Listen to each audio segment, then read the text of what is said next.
بسم اللہ الرحمن الرحیم۔ آج کی ہماری تلاوت پہلے سپارے الف لام میم سے ہوئی ہے۔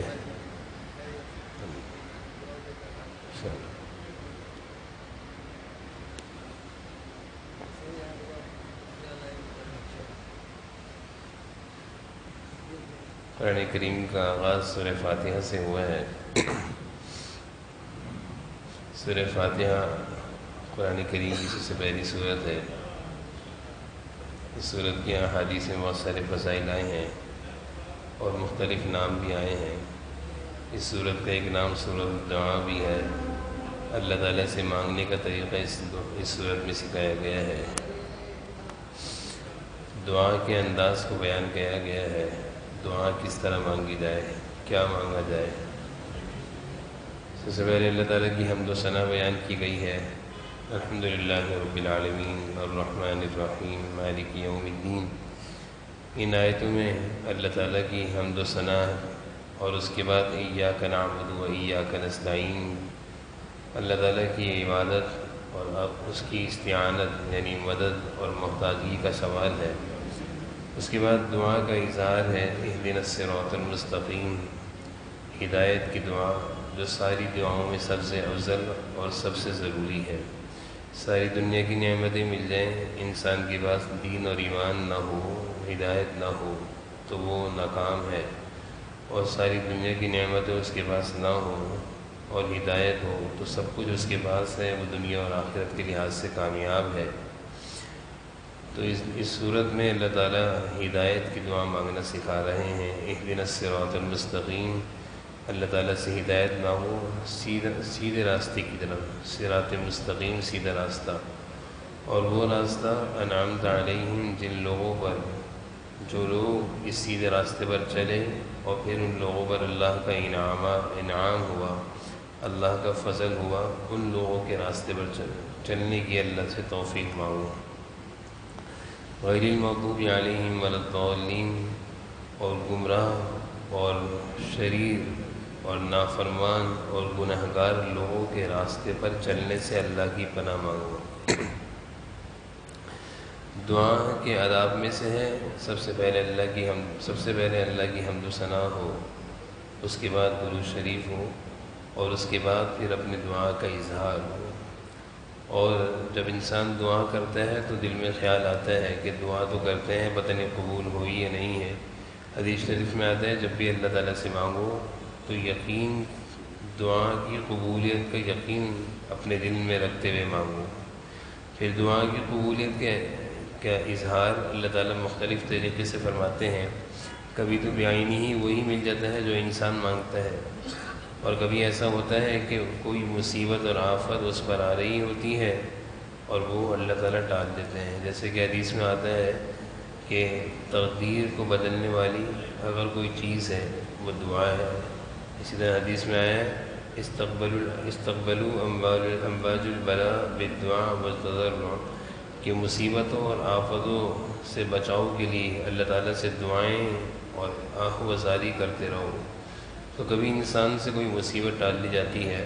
اور تیسرے نمبر پہ یہ ہے کہ دعا کوئی بھی مومن کی ضائع نہیں ہے، ایمان والے کی کوئی بھی دعا ضائع نہیں ہے، آخرت میں ذخیرہ بن جاتی ہے۔ جیسے کہ حدیث میں آتا ہے بہت سارے لوگ کل قیامت کے دن دیکھیں گے کہ ان کے نامہ اعمال میں بہت کچھ ہے جو انہوں نے کیا نہیں ہوگا، یعنی بہت سارے نیک کام، نیک چیزیں جمع ہوں گی۔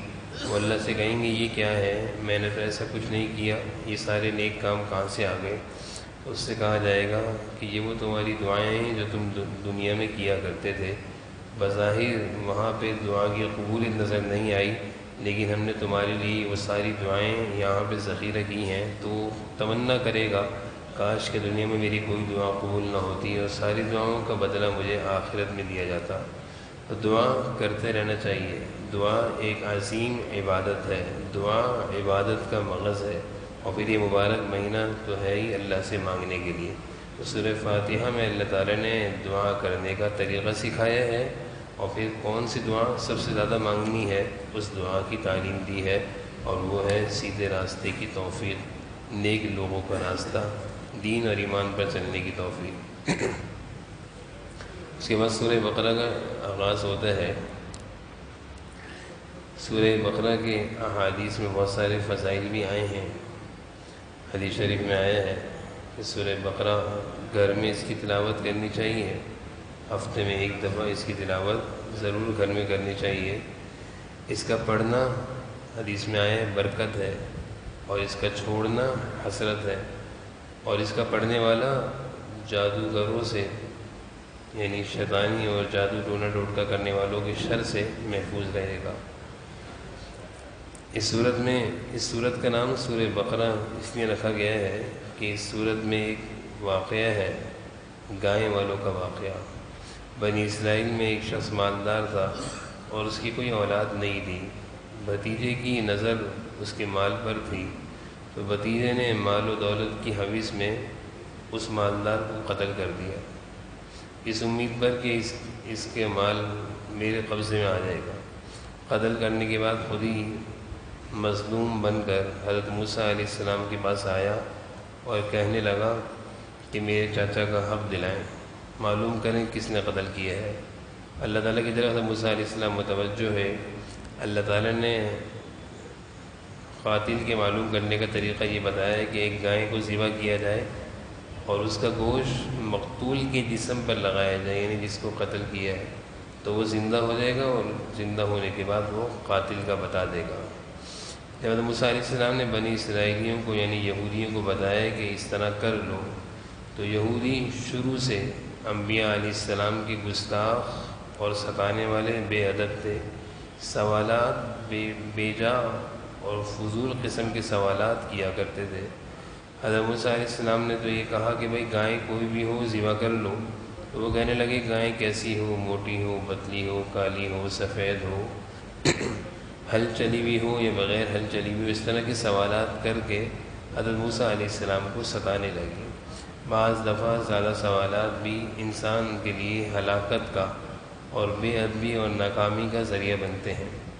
بہرحال آخر انہوں نے گائے کو جب ذبح کیا، اور ذبح کرنے کے بعد جب اس گائے کی گوشت کو مقتول کے جسم پہ لگایا، تو اس نے زندہ ہو کر قاتل کا نام بتا دیا، اور قاتل اس کا بھتیجا ہی تھا۔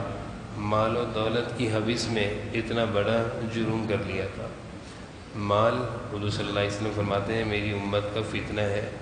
اس مال کی ہوس میں ہم اپنے دور میں دیکھتے ہیں کہ کتنے سارے فتنے اور کتنے سارے جھگڑے اور کتنے سارے قتل اسی مال کے پیچھے ہوتے ہیں۔ جناب نبی کریم صلی اللہ علیہ وسلم اس مال کی محبت سے پناہ مانگا کرتے تھے۔ مال کی کثرت کو آپ پسند نہیں فرمایا کرتے تھے۔ مال کے لیے اپنے کو رسوا اور خوار کرنے کو آپ پسند نہیں کرتے تھے، بلکہ آپ نے سکھایا ہے کہ جو اللہ پر بھروسہ کرتا ہے دنیا کے معاملے میں، اللہ اس کی ساری ضرورتوں کو پورا کرتے ہیں، اور جو دنیا میں خود بہت زیادہ لگتا ہے، خوار ہوتا ہے، اللہ اس کو دنیا کے حوالے ہی کر دیتے ہیں۔ سورہ بقرہ میں اللہ تعالیٰ نے ابتدا میں 3 طرح کے لوگوں کا تذکرہ فرمایا ہے۔ سب سے پہلے ایمان والوں کا تذکرہ فرمایا، متقین کا تذکرہ، ہدی للمتقین، کہ یہ قرآن ہدایت ہے تقوی والوں کے لیے۔ قرآن ساری انسانیت کے لیے ہدایت ہے، لیکن سب سے زیادہ اس قرآن کریم سے فائدہ اٹھانے والے وہ لوگ ہیں جن کے دلوں میں تقوی ہوتا ہے۔ پھر اللہ تعالیٰ نے ایمان والوں کی خوبیوں کا تذکرہ فرمایا، یؤمنون بالغیب، تقوی والے ایمان والے وہ لوگ ہیں جو غیب پر ایمان لاتے ہیں۔ ایمان بالغیب یعنی آخرت پر ایمان، جنت و جہنم پر ایمان، قبر پر ایمان، جو چیزیں دیکھی نہیں ہیں، اللہ اور اس کے رسول کے زبان سے سن لیا ہے، اس پر اقرار کرنا، ایمان لانا، اس کو کہتے ہیں ایمان بالغیب۔ دوسری خوبی یقیمون الصلاۃ، نماز قائم کرتے ہیں، یہ ایمان والوں کی خوبی ہے۔ اور تیسری خوبی اللہ نے جو مال ان کو دیا ہے، رزقناہم ینفقون، اس میں خرچ کرتے ہیں۔ یہ ایسی خوبیاں ہیں، اللہ تعالیٰ نے قرآن کریم میں ان خوبیوں کا تذکرہ بہت ساری جگہوں پر کیا ہے کہ مسلمان وہ ہوتا ہے جو نمازوں کا بھی اہتمام کرتا ہے اور اپنے مال میں سے خرچ بھی کرتا ہے۔ نمازوں کے اہتمام کو ذکر کر کے اللہ تعالیٰ نے ساری بدنی عبادتوں کا تذکرہ کر دیا کہ جتنی بھی عبادت جس میں انسان کا بدن استعمال ہوتا ہو، ان ساری عبادتوں کا اہتمام کرنا چاہیے۔ اس میں سب سے اہم عبادت نماز ہے۔ اور رزقناہم ينفقون، مال خرچ کرنے کو ذکر کر کے وہ ساری عبادت ہے جس میں انسان کا مال لگتا ہے، جیسے قربانی ہے، حج ہے، زکوٰۃ ہے، مومن یہ مال کے خرچ کرنے میں بھی پیچھے نہیں رہتا۔ تو ایمان والوں کی خوبیاں تذکرہ کر کے اللہ تعالیٰ نے فرمایا کہ اولئک علی ھدی من ربہم واولئک ھم المفلحون، یہی ایمان والے ہدایت یافتہ ہیں اور یہی لوگ کامیاب ہیں جن کے اندر یہ خوبیاں ہوں گی۔ اس کے بعد اللہ تعالیٰ نے کافروں کا تذکرہ ذکر فرمایا، کفروا سواء علیہم اانذرتہم ام لم تنذرہم لا یؤمنون، کہ کافروں کو نصیحت کرنا، ڈرانا فائدہ مند نہیں ہے۔ وجہ اس کی ہے کہ جب انسان گناہ پر گناہ کرتا ہے اور کفر و شرک جیسے عظیم گناہ کرتا ہے اور انبیاء علیہ السلام کو ستاتا ہے، قرآن کا انکار کرتا ہے، تو نتیجہ اس کا یہ نکلتا ہے کہ ختم اللہ علی قلوبہم، اللہ تعالیٰ اس کے گناہوں اور نافرمانیوں کی وجہ سے اس کے دل پر مہر لگا دیتے ہیں گمراہی کی، کہ اس نے اپنے آپ کو ایسی نافرمانی اور گناہ میں مبتلا کر لیا کہ اب وہ گمراہ ہو گیا اور اس کے لیے گمراہی لکھ دی گئی۔ یہی وجہ ہے کہ کافروں کے لیے گمراہی اللہ کی طرف سے لکھ دی گئی ہے ان کے کفر کی وجہ سے۔ جناب نبی کریم صلی اللہ علیہ وسلم حدیث میں فرماتے ہیں کہ جب ایمان والا کوئی گناہ کرتا ہے تو اس کے دل پر ایک سیاہ نقطہ لگتا ہے، توبہ کرتا ہے تو وہ مٹ جاتا ہے، اور جب وہ توبہ نہ کرے تو دل پر نقطے لگتے ہیں، اور ایک وقت آتا ہے کہ دل سیاہ ہو جاتا ہے، پھر اس کے دل پر مہر لگا دی جاتی ہے گمراہی کی۔ اسی کو اللہ تعالیٰ فرماتے ہیں ختم اللہ علی قلوبہم، کہ ان کے دلوں پر مہر لگ گئی ہے۔ اس لیے گناہ ہو جائے اس پر فوراً معافی مانگ لینا تاکہ دل سیاہ نہ ہو۔ آگے اللہ تعالیٰ منافقین کا تذکرہ فرما رہے ہیں، وَمِنَ النَّاسِ مَن يَقُولُ آمَنَّا بِاللَّهِ وَبِالْيَوْمِ الْآخِرِ۔ منافقین کا طریقہ کار یہ تھا کہ ظاہر سے ایمان کا اعلان کرتے تھے، لیکن دل ان کا کفر و شرک میں بھرا ہوا تھا۔ ظاہر سے کہتے تھے کہ ہم مسلمان ہیں، اور اندر کفر و شرک اور اسلام اور مسلمانوں کی نفرت، بغض و عناد۔ جب ان کو موقع ملتا ہے اسلام کے خلاف، مسلمانوں کے خلاف کچھ نہ کچھ بولتے اور یا تو پھر کوئی سازشیں کرتے رہتے۔ اس سب کے باوجود اپنے آپ کو کہتے تھے انما نحن مصلحون، ہم تو بہت اصلاح پسند لوگ ہیں، ہم تو بڑے اچھے لوگ ہیں، ہم تو بڑے ایمان والے لوگ ہیں۔ اللہ تعالیٰ نے فرمایا ہم المفسدون، یہ لوگ مفسد ہیں، فاسد ہیں، فسادی ہیں، فتنہ کرنے والے ہیں، لیکن اپنے فساد کو اور فتنے کو سمجھتے ہیں کہ ہم بڑے مصلح یعنی خیر خواہ ہیں، اور اصلاح کا کام ہم کرتے ہیں، لوگوں کے ساتھ خیر خواہی کرتے ہیں۔ اور ایمان والوں کو کہتے تھے ہم السفہاء، ایمان والوں کو کہتے تھے یہ بیوقوف ہیں، اور اپنے کو عقل مند کہتے تھے۔ یہ بھی ایک گمراہی کی ایک سیڑھی ہے، ایک اسٹیج ہے کہ انسان گناہ کرتے کرتے ایک ایسے موقع پر پہنچتا ہے، اور قرآن کریم میں اور احادیث میں بھی اس کا تذکرہ ہے کہ وہ اپنے کو اچھا سمجھتا ہے، یعنی برائی کو اچھا سمجھتا ہے اور اچھائی کرنے والوں کو برا سمجھتا ہے۔ یہی حال منافقین کا تھا کہ مسلمانوں کو، صحابہ کو بیوقوف کہتے تھے اور اپنے کو کہتے تھے کہ ہم بہت سمجھدار ہیں۔ اللہ تعالیٰ فرما رہے ہیں ہم یہی لوگ بیوقوف ہیں اور ان کو اپنی بیوقوفی کبھی معلوم نہیں۔ آگے اللہ تعالیٰ ایمان والوں کو عبادت کی تلقین کر رہے ہیں، تاکید فرما رہے ہیں کہ یا ایھا الناس اعبدوا، اے ایمان والو، اے لوگو اللہ کی عبادت کرو، وہ اللہ جس نے تمہیں پیدا کیا اور ساری دنیا کی چیزوں کو، جعل لکم الارض فراشا، زمین کو تمہارے لیے فرش بنایا، آسمان کو تمہارے لیے چھت بنایا، اور اس آسمان سے تمہارے لیے پانی کو برسایا، اور زمین سے تمہارے لیے مختلف قسم کے میوہ جات، پھل اور دیگر چیزوں کو پیدا فرمایا۔ یہ سارا انتظام کرنے والی ذات اللہ کی ہے، تو اسی کی عبادت کرو۔ پھر آگے اللہ تعالیٰ مشرکین کو، جو حضور صلی اللہ علیہ وسلم کو یہ کہا کرتے تھے کہ یہ قرآن کریم آپ نے اپنے پاس سے بنا لیا ہے، اللہ کی طرف سے قرآن کریم میں اس طرح کے ان کو بہت سارے چیلنج ہیں کہ تم حضور صلی اللہ علیہ وسلم کو کہتے ہو کہ 30 پاروں کی کتاب انہوں نے خود بنا لی ہے، جبکہ ایسا نہیں ہے، یہ آسمانوں سے اتری ہے، تم اس جیسی ایک صورت بنا کر دکھا دو، 10 صورتیں بنا کر دکھا دو، ایک آیت بنا کر دکھا دو۔ اللہ تعالیٰ نے مختلف جگہوں پر قرآن کریم میں کافروں کو جو یہ کہا کرتے تھے کہ یہ قرآن کریم حضور صلی اللہ علیہ وسلم نے اپنی طرف سے بنا لیا، ان کو اس طرح کا کئی جگہوں پر چیلنج کیا ہے کہ اگر یہ کوئی کسی بندے کا کلام ہے تو تم بھی تو انسان ہو، تم بھی اس طرح کا کوئی کلام بنا کر دکھاؤ۔ آگے اللہ تعالیٰ الذین ینقضون فاسقین لوگوں کا تذکرہ فرما رہے ہیں اور ان کی بری عادتوں کا تذکرہ فرما رہے ہیں۔ فاسقین سے مراد وہ لوگ جو دنیا میں فساد کرتے ہیں، جو دین اور ایمان کے خلاف چلتے ہیں اور اللہ کے بندوں کو ستاتے ہیں۔ پہلی بری عادت ان کی ذکر فرمائی ہے ینقضون عہد اللہ من بعد میثاقہ، وعدہ توڑتے ہیں، وعدہ خلافی، یعنی اللہ سے کیے ہوئے وعدے بھی توڑتے ہیں اور اللہ کے بندوں سے کیے ہوئے وعدوں کو توڑتے ہیں۔ اور دوسری ان کی برائی یہ بیان فرمائی ہے یقطعون ما امر اللہ نے جن رشتہ داریوں کو جوڑنے کا حکم دیا ہے یہ اس کو توڑتے ہیں، یعنی صلہ رحمی کے خلاف چلتے ہیں۔ اور تیسری بری عادت ان کی ذکر فرمائی وَيُفْسِدُونَ فِي الْأَرْضِ، اور زمین میں فساد کرتے ہیں۔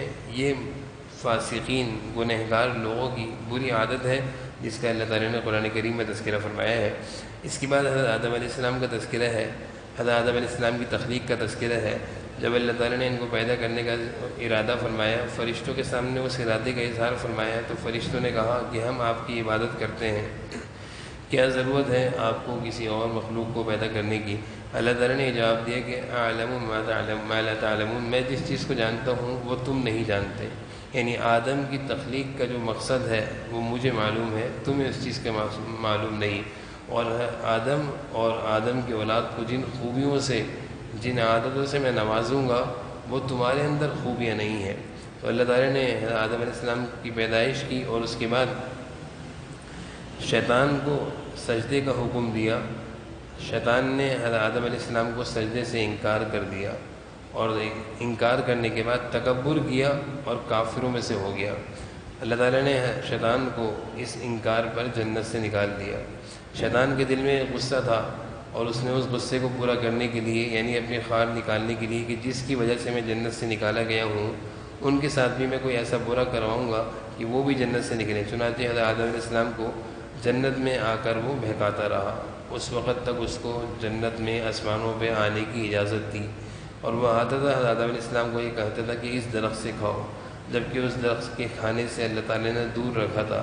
حضرت آدم علیہ السلام کو یہ کہا کرتا تھا کہ یہ کھاؤ گے تو ہمیشہ جنت میں رہو گے، اور اچھی جگہ سے نکلنے کا کوئی بھی نہیں چاہتا۔ حضرت آدم علیہ السلام نے یہی چاہا کہ جنت میں ہمیشہ رہنے کے لیے اگر اس درخت کے کھانے کا ہے تو کھا لیا۔ جیسے ہی اس درخت میں سے کھایا تو اللہ کا حکم آیا کہ آپ کو ہم نے اس درخت کے کھانے سے روکا تھا اور آپ نے کھا لیا، چنانچہ اب آپ جنت سے چلے جائیں، اور شیطان سے کہا کہ تم بھی چلے جاؤ۔ حضرت آدم علیہ السلام کے دل میں احساس تھا کہ میں نے ایک ایسا کام کیا جس سے اللہ نے مجھے روکا تھا۔ اس احساس کی وجہ سے دنیا میں آنے کے بعد مسلسل روتے تھے۔ اللہ تعالیٰ نے حضرت آدم علیہ السلام کو الفاظ سکھا دیے، ان الفاظ کے ذریعے حضرت آدم علیہ السلام نے اللہ تعالیٰ سے دعا کی فتلقى آدم من ربہ کلمات ربنا ظلمنا انفسنا، یہ کلمات اللہ تعالیٰ نے سکھائے، اور جب حضرت آدم علیہ السلام نے ان کلمات کو اللہ کے سامنے پڑھا اور روئے تو اللہ تعالیٰ نے توبہ کو قبول فرمایا۔ اس سے معلوم چلتا ہے کہ اولاد آدم یعنی انسان سے گناہ ہوں گے، اور گناہ کے بعد بچنے کا ایک ہی راستہ ہے اللہ کے سامنے رونا، اور رونا اور توبہ کرنا۔ جب انسان روتا ہے اور توبہ کرتا ہے تو اس کے گناہ اللہ تعالیٰ معاف فرما دیتے ہیں۔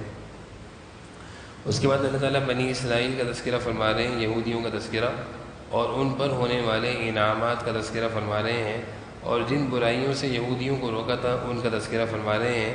یہودیوں کو اپنی کتاب کے احکامات کو بیچنے سے روکا تھا، وَلَا تَشْتَرُوا بِآيَاتِي ثَمَنًا قَلِيلًا، کہ تورات کے جو احکامات ہیں مال لے کر بدلہ نہیں کرو۔ یہودیوں کا شیوا تھا، یہودی علماء کا، کہ وہ مال لے کر قرآن اللہ تعالیٰ کی کتاب تورات کے احکامات کو بدل دیا کرتے تھے، تو اللہ تعالیٰ نے اس چیز سے ان کو روکا۔ اور آگے اللہ تعالیٰ نے کہا کہ حق اور باطل کو آپس میں ملاؤ مت، حق کو حق رکھو، الگ رکھو، اور باطل کو الگ رکھو، اور ان کے ساتھ ساتھ حکم دیا نماز کو قائم کرو، زکوٰۃ کو ادا کرو، اچھائیوں کا حکم دو، برائیوں سے اپنے آپ کو بچاؤ، واستعینوا بالصبر والصلاۃ، اور مشکل میں اللہ تعالیٰ سے مدد چاہو اور نماز کے ذریعے سے۔ یہ خوبیاں تھیں جن خوبیوں کا یہودیوں کو حکم دیا گیا تھا۔ اس کے بعد یہودیوں کے ساتھ حضرت موسیٰ علیہ السلام کے جو واقعات پیش آئے ہیں ان واقعات کا ایک سلسلہ یہاں سے شروع ہوتا ہے۔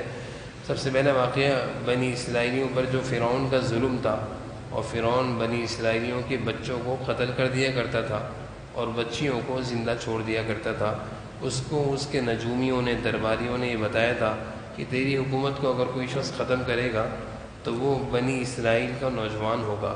تو فرعون نے اپنی حکومت کو بچانے کے لیے یہ چاہا کہ میں بنی اسرائیل میں کسی بچے کو زندہ ہی نہیں رہنے دوں گا، تاکہ کوئی دنیا میں میری حکومت کو ختم کرنے والا پیدا ہی نہ ہو۔ لیکن اللہ کا نظام تھا، اللہ نے حضرت موسیٰ علیہ السلام کو پیدا بھی کیا اور پرورش کے لیے فرعون کے دربار میں ان کی پرورش کرائی، اور وہیں رہتے ہوئے وہ پلے، اور پھر حضرت موسیٰ علیہ السلام کے ذریعے سے ہی فرعون کی حکومت کا خاتمہ ہوا۔ فرعون بنی اسرائیلیوں پہ ظلم کرتا تھا۔ حضرت موسیٰ علیہ السلام نے بنی اسرائیلیوں کو مصر سے لے کر روانہ ہوتے ہیں، فرعون بھی پیچھے پیچھے پکڑنے کے لیے اپنی فوج کے ساتھ روانہ ہوتا ہے۔ درمیان میں ایک دریا آتا ہے، اس دریا میں حضرت موسیٰ علیہ السلام لاٹھی مارتے ہیں جس میں 12 راستے نکل آتے ہیں۔ ان راستوں سے حضرت موسیٰ علیہ السلام نکل گئے، اور فرعون نے بھی چاہا کہ ہم بھی اس راستے سے نکل جائیں گے۔ جو ہی فرعون اپنے لشکر کو لے کر اس دریا میں اترتا ہے، اللہ تعالیٰ اس کو اور اس کے پورے لشکر کو غرق کر دیتے ہیں۔ اسی کو اللہ تعالیٰ فرما رہے ہیں وَإِذْ فَرَقْنَا بِكُمُ الْبَحْرَ فَأَنْجَيْنَاكُمْ، ہم نے آپ کو نجات دی بنی اسرائیلیوں کے ساتھ، وَأَغْرَقْنَا، اور غرق کر دیا فرعون کو اور اس کے ساتھ چلنے والوں کو۔ اس کے بعد حضرت موسیٰ علیہ السلام جب بنی اسرائیلیوں کو لے کر وہاں سے روانہ ہو گئے اور فرعون غرق ہو گیا، تو آپ نے اپنی قوم کو سمجھانا چاہا، اور قوم نے بھی کہا کہ آسمانوں سے اللہ تعالیٰ سے کوئی کتاب ہمارے لیے اتروائیں، منگوائیں، تاکہ ہم اس کتاب کی ہدایت کے مطابق چلیں۔ حضرت موسیٰ علیہ السلام نے اللہ تعالیٰ سے درخواست کی، اللہ تعالیٰ نے حضرت موسیٰ علیہ السلام کی درخواست کو قبول کیا، اور کوہ طور پر حضرت موسیٰ علیہ السلام کو اللہ تعالیٰ نے بلایا کہ آپ کوہ طور پر آ جائیں، ہم آپ کو کتاب دیں گے۔ حضرت موسیٰ علیہ السلام کتاب کو لینے کے لیے کوہ طور پہ چلے گئے۔ پیچھے بنی اسرائیلی یہودیوں نے حضرت موسیٰ علیہ السلام کے جانے کے بعد ایک بچھڑے کی عبادت شروع کر دی، بت پرستی میں مبتلا ہو گئے، انتظار نہ کر سکے کہ حضرت موسیٰ علیہ السلام آئیں گے اللہ کی کتاب لے کر۔ بہرحال جب حضرت موسیٰ علیہ السلام اللہ کی کتاب لے کر آئے اور جب یہ منظر دیکھا تو پھر ان پر ناراضگی کا اظہار کیا، اور اللہ کی طرف سے بت پرستی کرنے والوں پر عذاب بھی آیا۔ جب کتاب آ گئی، حضرت موسیٰ علیہ السلام نے ان سے کہا کہ پڑھو، یہ اللہ کی کتاب ہے، تو وہ کہنے لگے لن نؤمن لک حتی نری اللہ جہرا، ہم اس کتاب کو اس وقت تک قبول نہیں کریں گے، نہ ہی ہم اس پر عمل کریں گے جب تک کہ اللہ کو ہم اپنی آنکھوں سے نہ دیکھ لیں، اور اللہ ہمیں یہ نہ کہیں کہ یہ واقعی میری کتاب ہے جو موسیٰ لے کر آئے ہیں، تب ہم جا کر مانیں گے۔ تو یہ بنی اسرائیلیوں کے مطالبات تھے۔ ایک سخت قوم تھی، ایک گستاخ قوم تھی، نبیوں کو ستانے والی قوم تھی۔ اللہ تعالیٰ نے اہل اسلام یعنی حضور صلی اللہ علیہ وسلم کی امت کے سامنے قرآن کریم میں اس طرح کے بنی اسرائیلیوں کے جو واقعات ذکر فرمائے ہیں، سمجھایا یہ ہے کہ جو جو کام بنی اسرائیلی یہودیوں نے حضرت موسیٰ علیہ السلام کے ساتھ کیا تھا، اے امت محمدیہ، تم اپنے نبی کے ساتھ، اپنے نبی کے لائے ہوئے دین کے ساتھ، قرآن کے ساتھ تم ایسی گستاخی نہ کرنا۔ یعنی وہ جس طرح اپنے نبی کی بات کا مذاق اڑاتے تھے، ان کی بات کو تسلیم نہیں کرتے تھے، ان کی بات کو مانتے نہیں تھے، تم ایسا نہیں کرنا، نہیں تو تم پر بھی وہی سارے عذاب آئیں گے جو بنی اسرائیلیوں پر آتے رہے۔ اسی لیے اللہ تعالیٰ نے سورہ بقرہ کے تقریباً پہلے بارے میں کئی جگہوں پر مختلف انداز میں بنی اسرائیلیوں کا تذکرہ کیا۔ اس کے بعد اللہ تعالیٰ دل کی مثال دے رہے ہیں پتھر سے، ثم قست قلوبکم من بعد ذلک، کہ جب دل سخت ہوتا ہے تو وہ پتھر سے بھی زیادہ سخت ہو جاتا ہے۔ اللہ تعالیٰ فرما رہے ہیں پتھر تو پھر پھٹ جاتا ہے اور اس میں سے نہریں جاری ہو جاتی ہیں، پتھر پھٹتا ہے اس میں سے پانی نکل جاتا ہے، پتھر پھٹتا ہے اللہ کے خوف سے، اللہ کے خوف سے بھی پتھر پھٹ جاتے ہیں۔ لیکن ایک انسان اس کا دل اتنا سخت ہوتا ہے کہ پورا قرآن بھی سن لیتا ہے اور بہت سارے مناظر بھی دیکھ لیتا ہے، لیکن اس کا دل نرم نہیں پڑتا۔ یعنی اللہ تعالیٰ انسان کو تنبیہ کر رہے ہیں کہ تیرا دل گناہوں کی نحوست کی وجہ سے اتنا سخت ہوا کہ پتھر سے بھی زیادہ سخت ہو گیا۔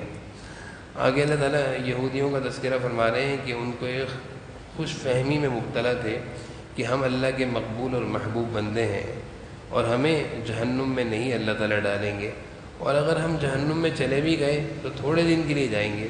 اللہ تعالیٰ فرما رہے ہیں اتخذتم عند اللہ عہدا، کیا اللہ سے تم نے کوئی خفیہ وعدہ لیا ہوا ہے، کوئی خفیہ اللہ تعالیٰ سے تمہارے کوئی مذاکرات ہوئے ہیں کہ اللہ تعالیٰ تمہیں جہنم میں نہیں ڈالیں گے، کوئی خاص تعلق ہے یا کوئی رشتہ داری ہے؟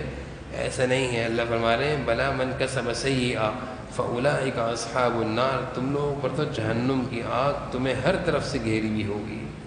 تو بعض دفعہ انسان دیکھتا ہے کہ میرے حالات اچھے جا رہے ہیں، کام اور کاروبار خوب چمک رہا ہے، ہر طرف سے مال کی فراوانی ہے، جبکہ زندگی میں نہ نماز ہے، نہ روزہ ہے، نہ زکوٰۃ ہے، نہ دینداری ہے، پھر بھی وہ یہ سمجھتا ہے کہ میں شاید اللہ کا کوئی مقبول بندہ ہوں، اس لیے اللہ کے میرے ساتھ اتنے انعامات ہیں۔ یہ انعامات نہیں ہیں، بلکہ اس کو حدیث میں کہا ہے استدراج، حدیث میں اس کو استدراج کہا ہے کہ یہ اللہ کی طرف سے ڈھیل ہے۔ دھوکے میں نہیں آنا کہ مال کی فراوانی ہے اور خوب ہر طرف سے مزے ہی مزے ہیں تو میں اللہ کو کوئی مقبول بندہ ہوں، نہیں، بلکہ اللہ کی پکڑ زیادہ قریب ہو رہی ہے۔ اور جب ایسے آدمی پر اللہ کی پکڑ آتی ہے تو سنبھلنے کا بھی موقع نہیں ملتا۔ ایک دم سے انسان دلدل میں جا کر گرے تو نکل نہیں سکتا، لیکن ہلکا سا سلپ ہو اور کھڑا ہو جائے، ہلکا سا پاؤں پھسلے اور کھڑا ہو جائے تو سنبھلنے کا موقع ملتا ہے۔ اس لیے چھوٹی چھوٹی تکلیفیں جو آتی ہیں یہ انسان کو اللہ اپنی طرف متوجہ کرنے کے لیے بھیجتے ہیں۔ کیوں انسان غفلت میں مبتلا ہوتا ہے، اللہ تعالیٰ اس کو اس غفلت سے نکالنا چاہتے ہیں۔ اس لیے جو یہودی ایک خوش فہمی میں مبتلا تھے کہ ہم اللہ کے کوئی مقبول اور محبوب بندے ہیں، ہمیں جہنم میں اللہ تعالیٰ نہیں ڈالیں گے، اللہ تعالیٰ نے یہودیوں کو بھی اس خوش فہمی سے نکالا اور رہتی دنیا تک کے انسانوں کو خوش فہمی سے نکالا کہ کبھی کسی خوش فہمی میں مبتلا مت ہو جانا کہ ہم اللہ کے کوئی مقبول بندے ہیں، جو چاہیں کریں، اللہ ہمیں کچھ نہیں کہے گا۔ یہودیوں کا اس خوش فہمی کی اللہ نے تردید کی۔ اگلی آیتوں میں اللہ تعالیٰ یہودیوں کو بہت شوق تھا جادو ٹونے ٹوٹکے سیکھنے کا، اللہ تعالیٰ نے ان کے لیے اس کو فتنہ بنا کر، ان کے لیے آزمائش بنا کر، ان کی ہلاکت کا ذریعہ بنایا، اور اللہ نے اس چیز کو کہا کہ یہ کوئی اچھی چیز نہیں ہے۔ جادو ٹونے ٹوٹکے، جادو وغیرہ میں مبتلا ہونا یا کسی کو نقصان پہنچانے کے لیے اس پر جادو کرانا، یہ اللہ کی نظر میں یہ کام اچھے نہیں ہے۔ اللہ تعالیٰ نے اس کی ممانعت فرمائی ہے اور اس کی مذمت فرمائی ہے۔ اگلی آیتوں میں اللہ تعالیٰ دوبارہ سے یہودیوں کا تذکرہ فرما رہے ہیں۔ وقالت اليهود ليست النصارى على شيء وقالت النصارى ليست اليهود على شيء وهم يتلون الكتاب۔ ایک دوسرے کی تردید کرتے تھے، ایک دوسرے کو غلطی پر ٹھہرایا کرتے تھے، کہتے تھے ہر ایک یہ کہتا تھا، یہودی کہتے تھے ہم حق پر ہیں، عیسائی کہتے تھے ہم حق پر ہیں۔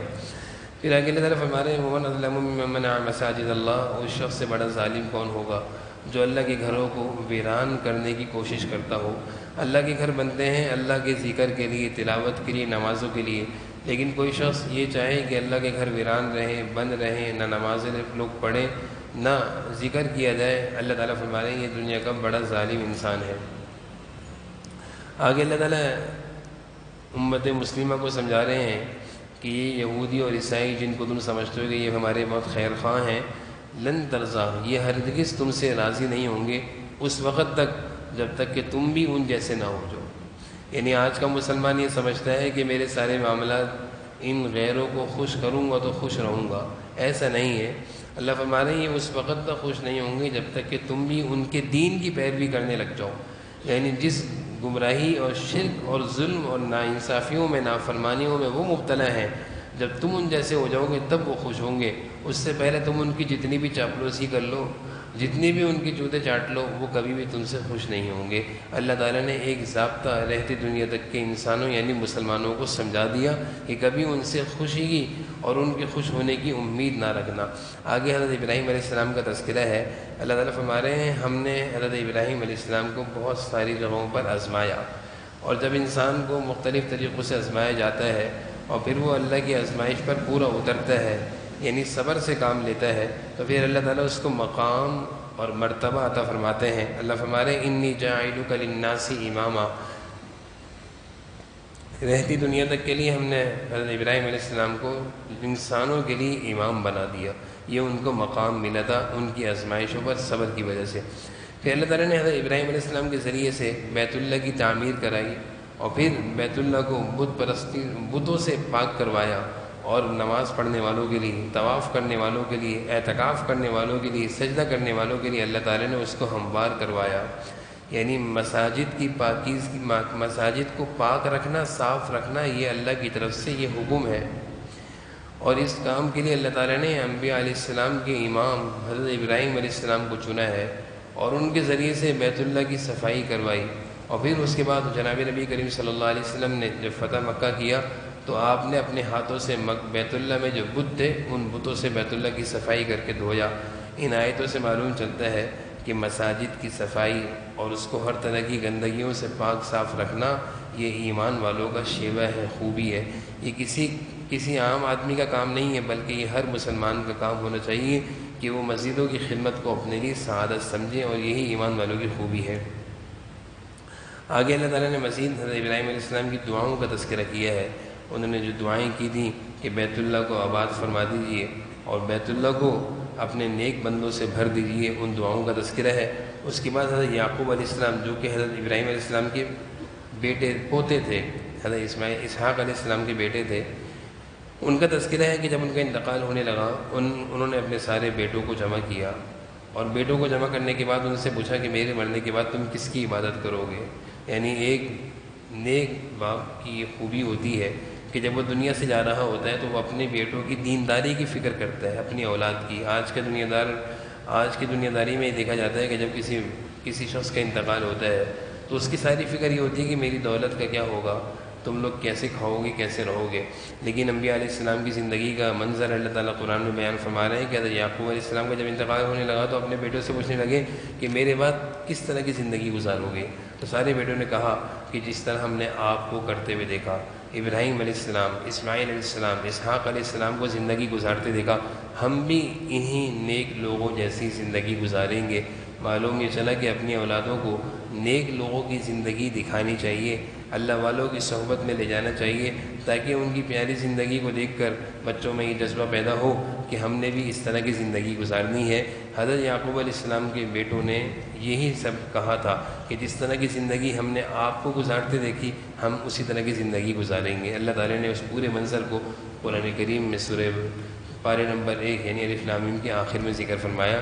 سیقول الصفحہ دوسرے پارے کا آغاز ہوا کہ جب بیت اللہ شریف سے ہٹ کر بیت المقدس کی طرف جناب نبی کریم صلی اللہ علیہ وسلم ایک عرصے تک نمازیں پڑھتے رہے۔ آپ صلی اللہ علیہ وسلم کی خواہش تھی کہ جو قبلہ حضرت ابراہیم کا تھا وہی میرا قبلہ ہو جائے۔ اس خواہش کا اظہار آپ زبان سے نہیں کیا کرتے تھے، صرف آسمان کی طرف چہرہ اٹھایا کرتے تھے۔ آسمان کی طرف غایت ادب ہے۔ اللہ کی منشا کے خلاف بولنے کو بھی حضرت حضور صلی اللہ علیہ وسلم پسند نہیں کرتے تھے۔ اپنی خواہش اور چاہت کا اظہار صرف آسمان کی طرف دیکھ کر کیا کرتے تھے۔ اللہ تعالیٰ نے اس منظر کو ذکر فرمایا کہ ہمیں معلوم ہے کہ آپ ہماری طرف چہرہ اٹھا کر آپ کیا چاہتے ہیں۔ قد نرى تقلب وجهك في السماء فلنولینک قبلۃ ترضاها، ہم نے آپ کی خواہش کو پورا کر دیا، چنانچہ اب آپ بجائے بیت المقدس کے بیت اللہ شریف کی طرف نماز رخ کر کے قبلہ کر کے نماز پڑھیں گے۔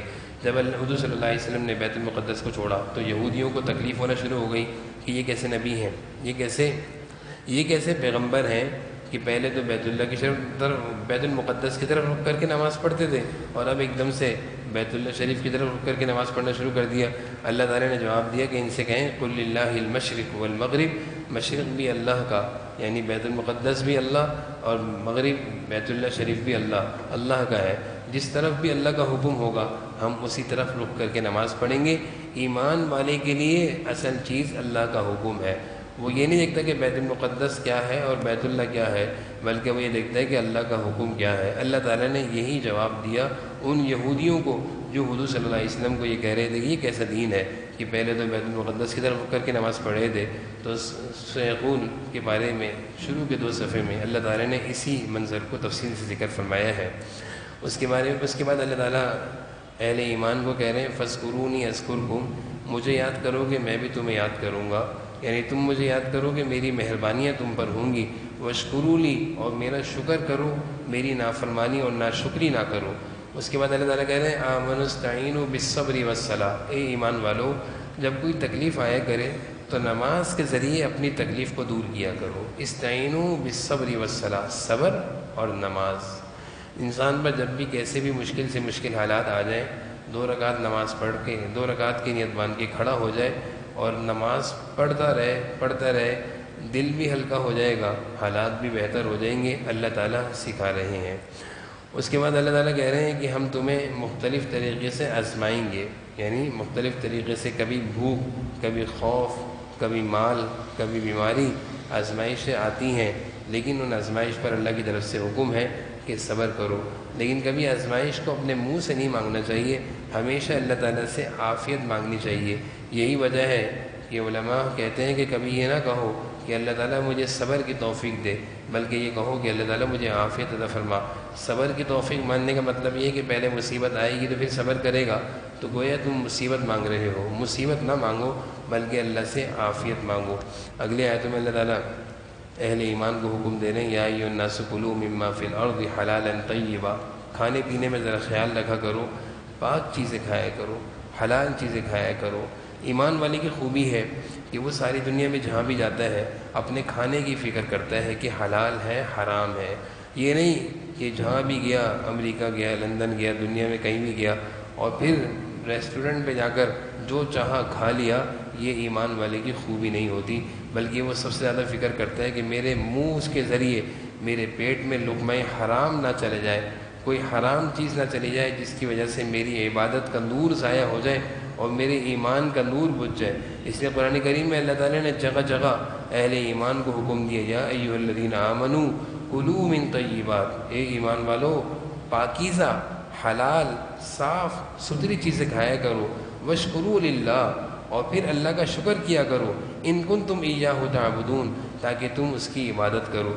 معلوم یہ چلا کہ پاکیزہ کھانا، حلال کھانا اور صاف ستھرا کھانا جب انسان کھاتا ہے تو اس کے اثرات یہ ہوتے ہیں کہ عبادت میں اس کا دل لگتا ہے، عبادت میں اس کا دل لگتا ہے۔ اور جب بازاری کھانے کھاتا ہے اور بے نمازی لوگوں کے کھانا کھاتا ہے، یا ناجائز اور حرام مال کھاتا ہے، یہ ایسے مشکوک کھانے کہ جن کے کھانے سے بچنا چاہیے، جن جانوروں کی گوشت سے بچنا چاہیے، ایسی چیزیں کھاتا ہے، تو سب سے بڑا نقصان یہ ہوتا ہے کہ اس کے اندر سے ایمان کا نور بجھ جاتا ہے، عبادت کی توفیق ختم ہو جاتی ہے۔ اللہ تعالی ہم سب کو سمجھنے کی، عمل کی توفیق نصیب فرمائے۔ الحمدللہ۔